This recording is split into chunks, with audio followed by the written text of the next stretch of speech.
TABConf 6 CTB review, Capture the Bitcoin. This year's CTB focused on Taproot, and because TABConf was right around Halloween this year, I thought it would be nice to have a spooky themed puzzle proving out the capabilities of the newest upgrade to Bitcoin. This year we had the Taptree of Horror. Believe it or not, Taproot was activated just around 3 years ago, and in my opinion, it's heavily underutilized.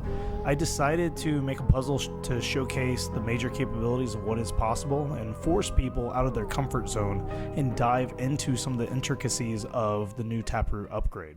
So let's get into it. Like last year, when you check into TABConf, you receive an NFC wristband with the live schedule on it. And you also receive a collector's coin for the year's conference. If you're unfamiliar, the coin seconds as a challenge coin to start the CTB. And here, this beauty also has the word Taproot on it. And this is how you start the challenge. So this is all you get. And you have to know to look at the edge. And you see here, there's some hex characters. And this is, you just instinctively need to know to look at the side of the coin to start the challenge. So if we plug in this hash, let's see what we get. So pasting the hash into mempool.space, we see this transaction right here. And if we scroll down, we have an op return with a website URL. So if we copy this website URL, now we get to the first landing page of the CTB. A quick shout out to sponsors of the CTB, Enduro, Fetty, Wolf, Starkware. Thank you so much for helping fund TABConf and the CTB. And also shout out to Polstra, Sandkit, and Peter Woolley Sippa, because without them working on Miniscript, none of this would have really been easy. So thank you for helping support the libraries that supported this puzzle. You can see the overall main address that holds the Bitcoin for the CTB. This would let you know if the funds were still available and if the puzzle was solved. In my opinion, it's important to reveal this early every year to not give people false hope that the funds were still available. So if you check the address, you can see, obviously this is a review, so all the funds have been swiped. Spoiler alert, the CTB was captured this year. But you can see which outputs were still available, essentially. So back at the starting screen, enter if you dare. Let's go for it. Time slips away unnoticed while walking down a road. You notice the branches start to curve inward, and you get a feeling that you are about to be consumed by a puzzle. The scariest part is realizing just how much time you may spend on it while so much is happening around you. You feel as if this is your final chance to turn back and enjoy the conference. And this is sort of a cheeky, fun way of saying, hey, look, this puzzle is pretty tough. Are you sure you really want to do this? You might want to just enjoy TABConf 6 and not actually do the puzzle. This is my sort of fun warning to let you know that this is pretty time consuming. So if you say turn around, it will actually take you to the TABConf 6 schedule, which is a funny way of saying like, hey, enjoy the conference instead. If you decide to let the forest pull you in, let's check this out. As you wander deeper into the forest, whispers seem to drift through the air, wrapping around you like a chilling mist. The voices beckon you forward, guiding your steps towards a gnarled and twisted figure looming in the distance. This tree seems to hold mysterious value. Its branches sway eerily, as if sharing secrets with the wind. Something deep within you stirs. A curious, almost sinister compulsion is urging you to circle the tree and peer behind its trunk. What lies hidden in the darkness? And one thing that needs to be noted is this was actually a 4-foot cutout at the conference. So when it says to circle behind the tree and look behind it, you would actually then be prompted to do something in meat space at the conference and physically go behind the poster and see if there was a clue behind it. Behind the poster was /grim. And this is also a way to prevent someone remotely from completely understanding how to do the puzzle and capturing the Bitcoin. So you had to actually be on site to get the clues as well. So if we plug in the next clue, Grim, we go to the next web page. As you venture around the tree, a shadowy figure emerges. At first you think it might be a legendary supercoder, a master of digital realms, but as the figure steps into the dim moonlight, you realize this isn't Yellen's nightmare, but your own. It's the Grim Reaper himself. He goes by Grim. He's amused that another sat hunter has been pulled in by the tree. Recently, the tree's power has been amplified by generous donations. Shout out to our sponsors. Coupled with an October power movement of Halloween, you feel the restless spirits begging out for help. Grim says they've lured you here for a reason. They want to be freed. Their souls are trapped in unfortunate UTXOs. Grim proposes a deal. He says, I'll grant you a chance to free the souls of those who came before you. But beware, if you fail, your soul will also become trapped within the tree's dark script. Oh, and by the way, I found this odd game called Satoshi Settlers and left a clue on the same block height as the generous donation. So you can see here we have the figure Grim now appearing behind the tree. So the main clue we have now is there's an odd clue on this game called Satoshi Settlers at the same block height as the donation. So if we look back at the transaction that funded this whole thing, and we look back at the transaction ID, we can see that the block height is 866277. Going into the Satoshi Settlers game on satoshisettlers.com, if we go to 866277, we can see this block right here. And if we look into it, we can see messages from Grim. Now you might be wondering, what the hell is satoshisettlers.com?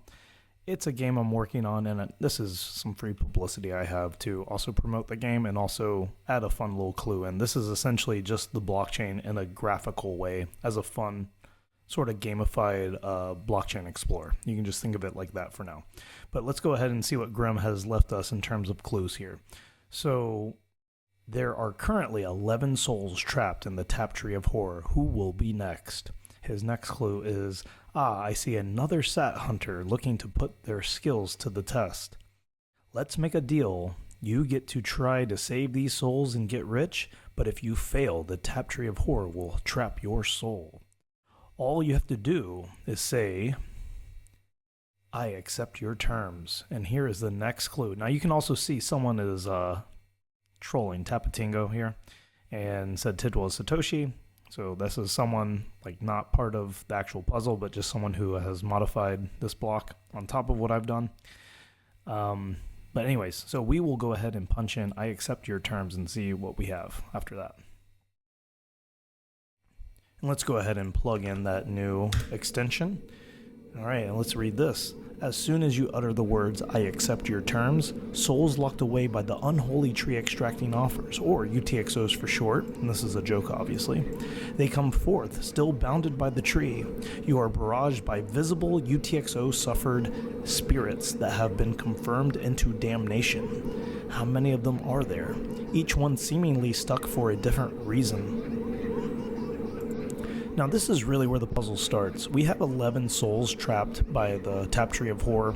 Each of these personas have a UTXO that needs to be swiped or spent in order for their souls to be freed. They have encumbered themselves out of their own funds, and partially why I decided to do this was to comedically demonstrate it's probably more likely people will lose their Bitcoin by doing odd, bizarre things versus having their Bitcoin stolen. What we will see here is essentially 11 mini puzzles that comprise the larger Taptree puzzle itself. So for instance, if we go to Alice here at the bottom left, we'll see an address, so you can still see whether or not this mini puzzle has been solved. And if we go to back to the original like overall transaction, we can see that obviously, like I said, this is like a review, so all these have been spent, but you'd be able to see at the time whether or not which of these souls have been spent.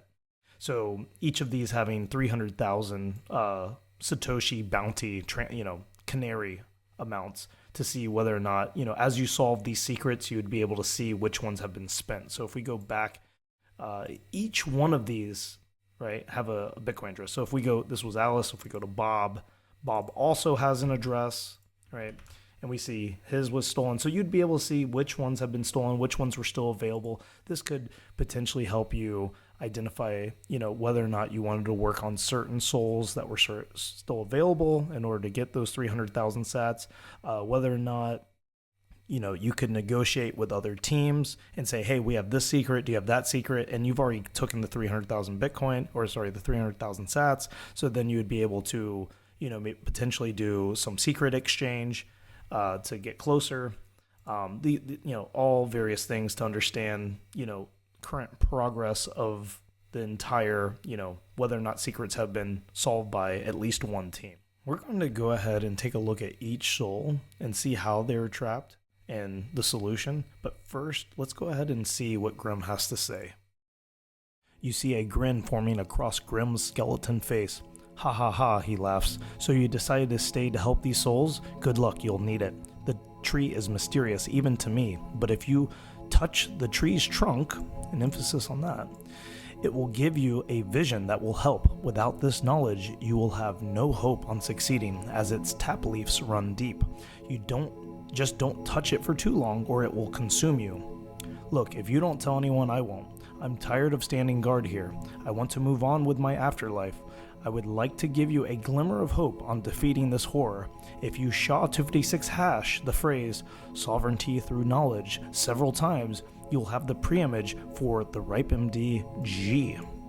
If you end up helping enough souls, you should obtain enough information to destroy the tree itself and claim its bounty.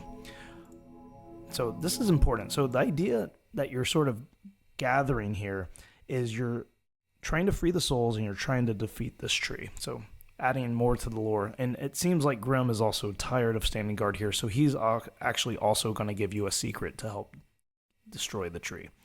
And then he says, oh, by the way, believe it or not, I'm a bit of a tech enthusiast myself. One of the souls told me about Noster. Feel free to give me a follow. And then here's his NPub. And then here's a sort of a funny little aside. You are both impressed by Grim's ability to rattle off his NPub and your ability to memorize it, as if he was telling you this. And just for kicks, let's go ahead and take a look at Grim's Noster page. The post at the time, the only one that was relevant, if you went here, you would see, Ian told me about Noster, hope to meet others trading futures on unholy tree extracting offers.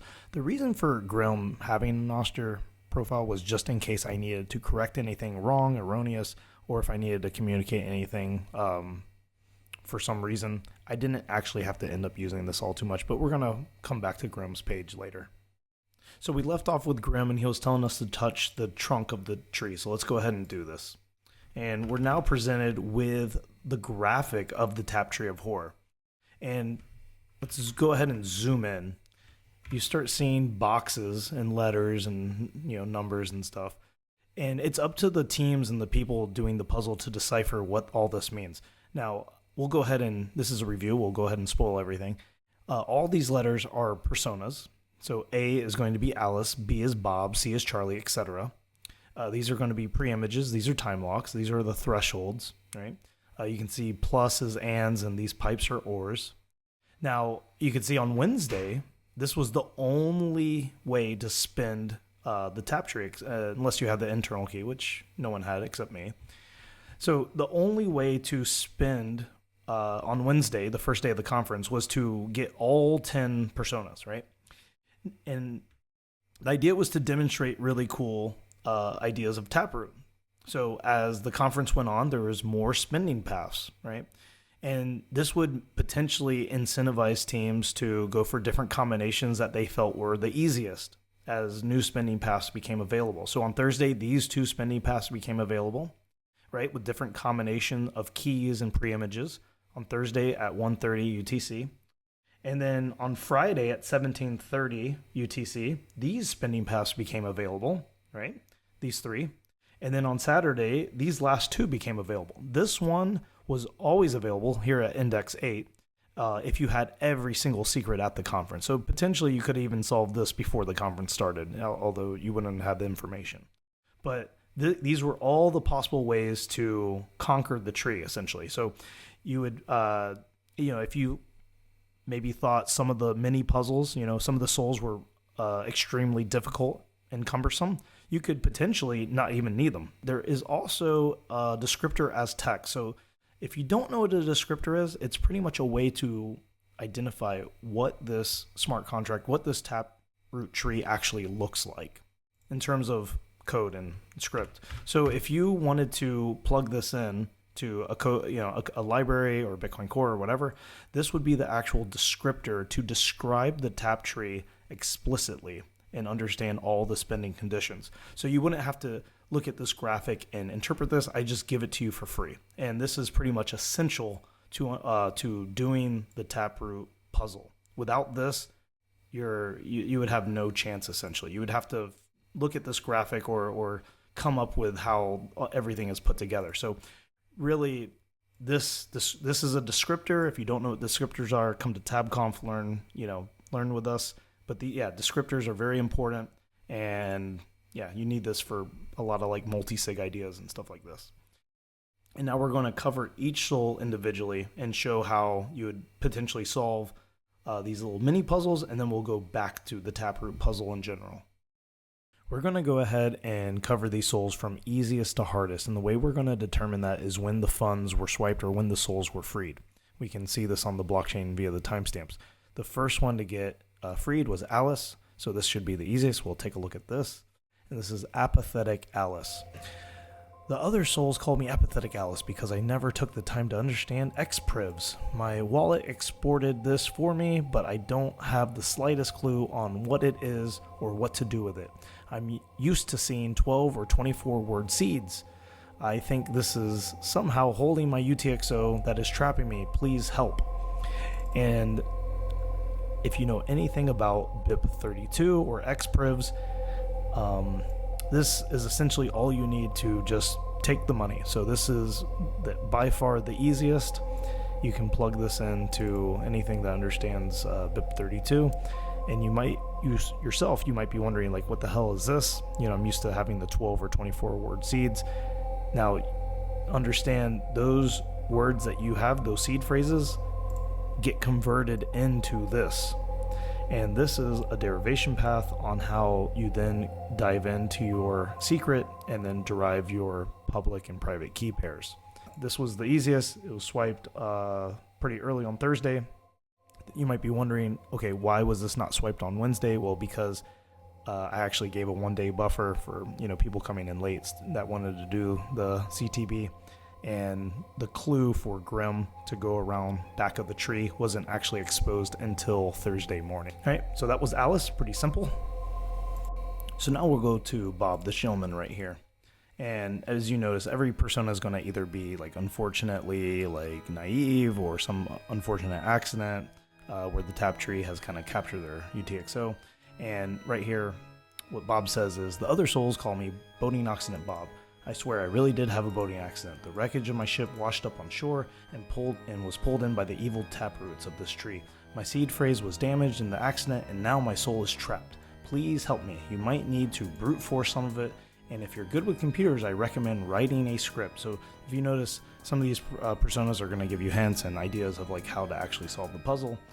The good news is the checksum is still intact. Should be a piece of cake for you. I know you can do it. So the idea is like to prevent people from just like brute force, guessing what this would be and like wasting a ton of time. You know the address of interest. You know the derivation path. So the idea is with writing a script, you could derive addresses and from this until you get this address. So that's exactly what ended up happening. And I made a lot of these BIP39 seed phrases kind of like funny and like, kind of like vanity. So this one was rough weather, giant wave, abandoned ship, seed wet. And then the hidden part right here would have said sea hidden word, float. So very aquatically themed here.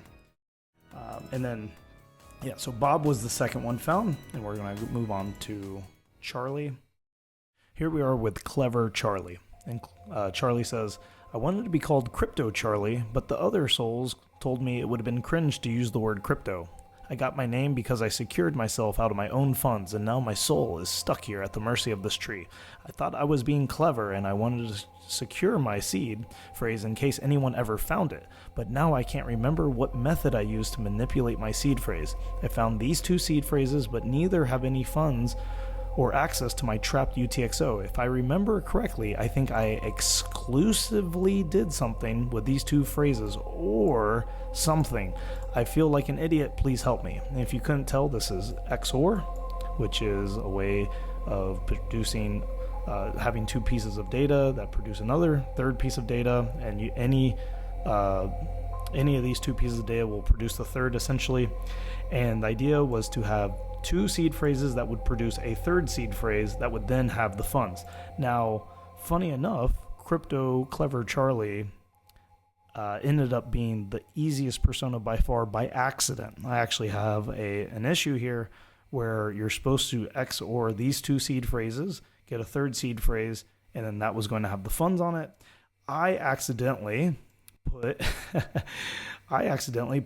the actual seed phrase you need that had the money on it right here. So this was a complete accident, and people were actually really confused because they were XORing these two together, getting a third seed phrase that had no money on it. They were very confused, and then one team just decided to plug this in and get the money, and they were the first ones to get it. So the next one that we're going to do is actually Judy right here. She was the fourth one to be found. Jumbled Judy.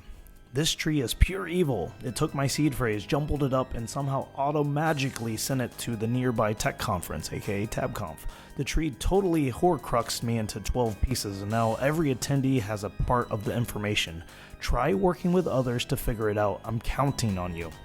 Now, if you remember, every attendee got a wristband, and that wristband, if you held it up to your phone, NFC, it would have taken you to the GitHub schedule, to the live schedule of what was next. Now, if you read that NFC, wristband with an app, it would have showed you all the tags and all the metadata on there. Every single wristband had one of 12 words of a 12-word seed of Judy on it. There's also black wristbands that had a passphrase on it. So you had to get the 12 words and the passphrase. So there's 13 individual secrets spread throughout attendees' wristbands that you had to get. So people were asking to scan wristbands. It was a way of, people networking and socializing and working on teams and stuff like this. The funny part is we scrambled up the wristbands as good as we could, as well as we could, and one of the words just no one could find. I think it was like the 11th word or something. So I think the team that actually ended up getting Judy's secret had to brute force the last word here. So just a little note.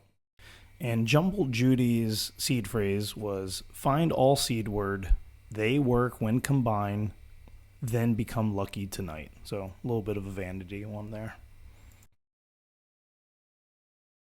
So next on the list here is Frank. He was the next one to be found. Forgetful Frank.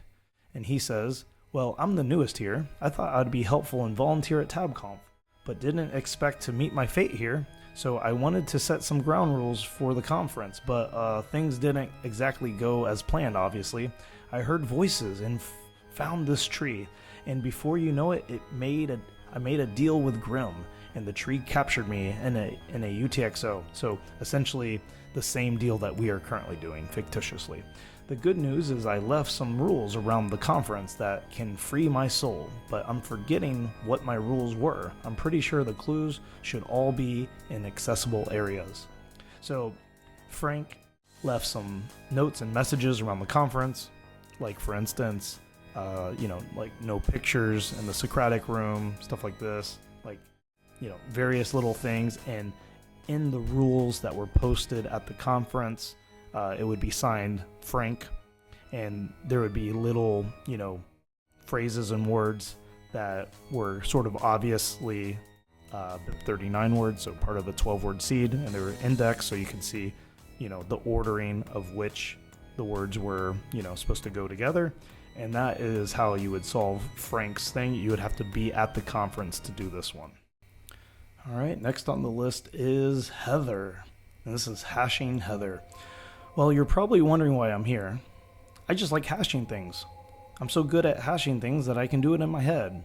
I get so high on hashing, but the problem is, when I'm deep in thought, I tend not to pay attention to where I'm walking. I walked right into the grasp of the tree. I don't have access to the BIP39 words, otherwise I would free myself, but I did memorize the hashes from my seed phrase. Can you help reverse engineer my seed and free my soul? So, every single word on the BIP39 list, if you don't know, there's 2,048 words on the BIP39 list, have been SHA-256 hashed. And the idea would be that you would go ahead and hash every word and then look up which words were which. And this is pretty much it. You could do this with a script. Hopefully you're not doing this manually. And then you would just match them, and then this is hashing Heather. And the vanity seed phrase for hashing Heather was, cry hard because this will become very much waste time, sorry. So these were all the souls that were freed on Thursday, the day after the conference started.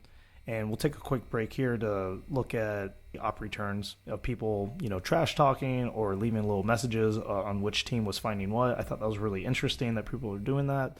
One thing that is also an interesting idea is if there was like a long block time and two teams found the same secret, you would see RBFs and people potentially competing for the same 300,000 sats. I don't think a lot of that ended up happening, but those opportunities did exist. So I also wanted to note that. And let's go ahead and move on to all of the souls that were captured on the next day on Friday of the conference. So the first soul, and this is Derivation Dave, he says, you thought Charlie was being clever? Oh boy, I used some crazy derivation path to secure my funds, and now I'm at a total loss as to how my UTXO will ever be released. The good news is, I still have access to my XPriv, but my derivation path has vanished into thin air. This evil taproot tree won't reveal it. It couldn't have gone far. Check around open areas to see if you can find any hints. As spooky as this place is, I heard there's a tech conference going on, so make sure not to interrupt any workshops or talks. I'm pretty sure the clues should all be in accessible areas. Once you find the derivation path, you can also use the same derivation path with my XPriv to defeat the taproot tree's dark script. So here we are again with an XPriv similar to Alice's, but we do not know the derivation path. So you could brute force the normal derivation paths, you won't find anything. And this is to demonstrate you really need the descriptor. You really need the XPriv plus the derivation path to really, understand how your funds are being secured. So what we did is in MeetSpace, we left clues. These, last we talked about Frank leaving some clues. Dave also had some clues with just numbers on them, with the different layers of where these numbers existed. So we had 69, 420, and then we had 999999999s, and then we had 8008 135. So you'd need to be able to plug this in, and then you'd be able to grab the funds. So the next soul to be found was Kelly. So we'll go to her, and this is Keyless Kelly. I was working on some interesting taproot encumbrances when I heard voices. Slowly, I was led down a path and coaxed into thinking the taproot tree wanted to share its knowledge with me, but instead it took my hash and used it as part of its own wicked scheme. I'll do you a favor. Here is my seed phrase, used in conjunction with a hash. Free me first, and then reuse the hash to help destroy this tree once and for all. And the 12-word seed is this. Fetch, print, airport, blah, blah, blah, blah. And then SHA-256 hashes of this phrase should get you the pre-image you need. And this is the pre-image, the pre-image essentially, the ultimate pre-image. And the reason I have this is because every miniscript pre-image needs to be exactly 32 bytes. So SHA-256 hashing this will act as the actual pre-image for the script. And then additional SHA-256 will be what you would actually put into the policy itself. If that is confusing, don't worry. I'm sure half the people listening to this are very confused on what I just said. The descriptor for this is right here. So this is essentially a mini like taproot puzzle within the puzzle to kind of warm you up for the larger taproot tree to make sure you understand how these hashes and preimages work. So the next one on the list is Eve, next soul to be released. Encrypted Eve says, I've been stuck here for a very long time. I encrypted a will, but before I could pass it on, I was lost and eventually came into the possession of this monstrosity. They call me Encrypted Eve, and I believe in the power of PGP encryption for everything and not sharing private keys. I usually wouldn't do this, but I am desperate to leave, so I'm going to share my private key with you. Somewhere on Noster, there's information about my expriv. Please find it and free my soul. And here you have a private key that Eve is leaving you out of desperation. Now, if you go on Noster, and you will go to the TABConf Noster, around the time of the conference, you will see this right here. And this is a message, base 64. It's not really in a good format. Yeah, it's kind of a weird format. Anyways, line breaks suck, but this is a base 64, I believe, message. You would actually need to know to also use the passphrase TABConf. Now, this was not public information. This was an oversight, and I can't believe that this was figured out without me divulging it. So there's a reason why this took so long to be figured out. People essentially brute force guessed the passphrase and just guessed TABConf, and it just worked. That was not public information, so it's kind of funny. But because it was still found, I didn't even realize it till later when one of the teams complained about it. And yeah, so that was Encrypted Eve, supposed to be a fairly easy one to kind of introduce you to PGP, and ended up being a very hard one because the passphrase was never divulged and had to be brute force guessed. Next one up is Insecure Ian. And although this wasn't the last one to be found, I think this was actually the most tricky. Let's get into this. He says, I had heard about the legend of the Taproot Tree of Horror, but I was curious if it would understand the BIP32 vulnerability when you expose an unhardened child key. Well, the tree didn't take kindly to my challenge and trapped me. If the tree could figure it out, then maybe you can too. I think this was all the information you need to help free my soul. So he gives you a expriv with an unhardened derivation path. If you notice, there's no ticks, there's no letter H's here. Everything is just, plain Jane. Here is a hex secret key and a whiff secret key. So this is essentially the same thing, but just in different formats. This is a child secret of an unhardened parent. So calling this a vulnerability might be a bit of a stretch. It may be advantageous sometimes to have unhardened keys and to use them for various use cases. I'll leave it to you to kind of look up those use cases and how that can be used. But this is well defined in the BIP32 spec as something you need to watch out for, a logical limitation. So just wanted to point that out. Last but not least is Liam. So we have low entropy lexicon Liam.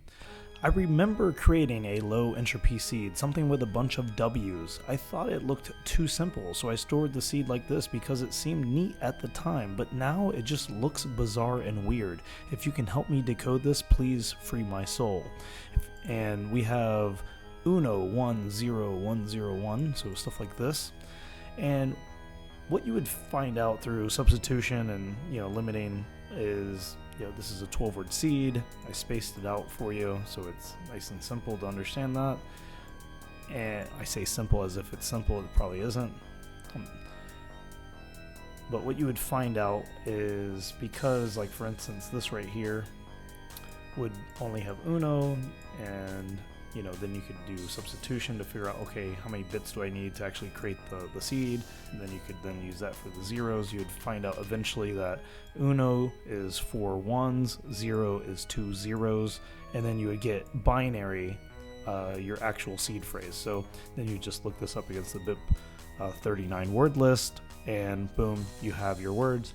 And this was a bit of a vanity. It was weird when Wild West wolf want wool. Wonder what wolf want. And that was the seed phrase.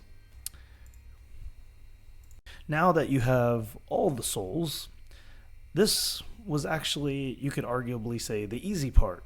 So these mini puzzles got done all within, a day and a half of the puzzle starting, if you consider it starting on Thursday morning.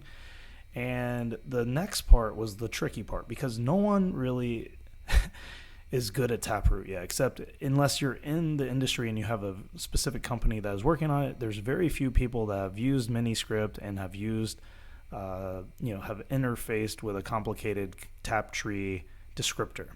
So you would have to figure out how to use the information to then satisfy one of these conditions. And this is when Miniscript really comes into play. For Miniscript, I think it's best to just look at the code. I'm in the Bitcoin Rust Miniscript repo. I got a PR merged in that just goes over the Taptree of horror. So it's an end-to-end example to help people understand not only what was going on, but it can be used as a reference, etc. And if you look at the README, there's ways of running it. There's the graphic cleaned up a bit. If I go to the actual code, you can see it's pretty well laid out. Logically, I'm just defining all of the exprivs. You might be wondering, okay, what does this mean in terms of the BIP39? Well, BIP39 isn't part of Bitcoin Core. It's not necessarily really part of the BIP32 spec. So if you wanted to convert your BIP39 words to these exprivs, that's essentially what I did. But for the example, I left it as just native BIP32. I'll leave it to you to figure out the other part of that. You might be wondering, what's going on with this, S backup 1, X backup 2. If you noticed in the graphic, I had these S's and S2s, S1s. I was convinced I would mess up at least one or two mini puzzles in the Taptree, or, as part of this entire puzzle scheme. So I left myself room to divulge and release these secrets as needed. However, by Friday evening, all the secrets were captured and released. All the souls were released. So then I kept these S1s, S2s close to the chest. I didn't actually release any of them, but I had them as backup. So that's essentially what these S1s, S2s are. So going back to the code. You can just pretty much ignore anything that's like this, but I have it just for the reference. And you can see the pre-images defined as plain text, helper functions creating the individual keys that are used in the policy, the time locks defined, and I have the variable names with kind of when they were. And this is kind of cool. So this is the entire policy as a string. So it's kind of like this JSON-y format, but it's in the Miniscript syntax. This is a pretty cool way of laying out exactly how you want your descriptor, how your tree to be formed. And then the cool part is it goes into actually how to spend out of this policy. So how to satisfy one of the encumbrances. So this one is doing an encumbrance where I define the time lock right here. So let's see, time lock should be, October 23rd morning. So the time is being specified right there as the time lock. I have all these signatures right here, so you can see A is like Alice, B Bob, C Charlie. So I'm signing with all the keys, right? And then I'm adding in my Kelly pre-image. I'm adding in my Grim pre-image, right? So I'm adding in my two hashes, kind of like end to end, and then I'm finalizing and then broadcasting out, or creating the raw transaction to broadcast out. So end to end, how to create the policy to how to spend out of it. All in one example for you to use as reference. Again, shout out to the CTB sponsors this year and the Miniscript contributors. If you would like to help fund the next CTB for TABConf 7, go ahead and send us an email to hello@tabconf.com. Thanks for watching the full review of the TABConf 6 CTB, Taptree of Horror. It was a lot of fun pouring in many hours learning Taproot and Miniscript and eventually getting my PR merged into the Rust Miniscript repo.